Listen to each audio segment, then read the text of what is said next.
ధన్యవాదాలు అధ్యక్ష.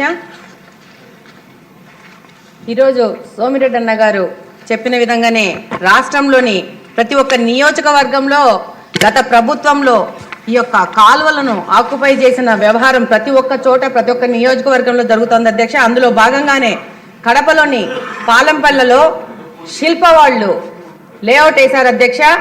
ఆ లేఅవుట్కి దారి చెరువులోంచి ఇచ్చారు అధ్యక్ష. చెరువును ఆక్యుపై చేసి చెరువులో నుంచి ఇచ్చారు. దీనికి అధికారుల అండ ఆ కాలంలో ఉన్న వైసీపీ పెద్దల అండతో ఈ చెరువులో రోడ్డు వేశారు అధ్యక్ష. దాని మీద ఆ రోడ్డుకు పర్మిషన్ ఇచ్చిన అధికారుల మీద ఎంక్వైరీ చేయాల్సిన అవసరం ఉంది, వాళ్ళ మీద యాక్షన్ తీసుకోవాల్సిన అవసరం ఉంది అధ్యక్ష. అంతేకాకుండా ఈ యొక్క శిల్ప లేఅవుట్ వేయడానికి రోడ్ వేసుకోవడానికి అధికారులతో పర్మిషన్ తీసుకున్న రియల్టర్స్ మీద కూడా వాళ్ళని కూడా బ్లాక్ లిస్ట్ చేయాల్సిన అవసరం ఉంది అధ్యక్ష.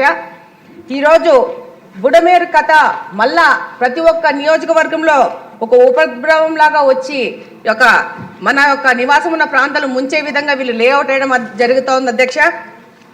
అలాగనే ఇప్పుడు ఈ యొక్క శిల్ప వాళ్ళు ఒక్క కడపలోనే కాదు అధ్యక్ష, అఖిల ప్రియ గారు కూడా మొన్న ఈ సభలోనే చెప్పారు, తన నియోజకవర్గంలో కూడా లేఅవుట్లు వేసి ఇలాగనే ప్రభుత్వ భూములను అలాగనే చెరువులను ఇరిగేషన్ సంబంధించిన కాలువలను ఆక్యుపై చేయడము, వాళ్ళకి మరి ఈ యొక్క శిల్ప లేఅవుట్లో వాళ్ళ ల్యాండ్ ఎంతనో ప్రభుత్వ భూమి ఎంతనో చెరువు ల్యాండ్ ఎంతనో కూడా ఎంక్వైరీ చేయాల్సిన అవసరం ఉంది అధ్యక్ష.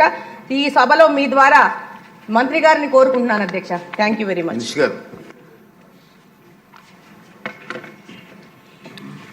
ధన్యవాదాలు అధ్యక్ష.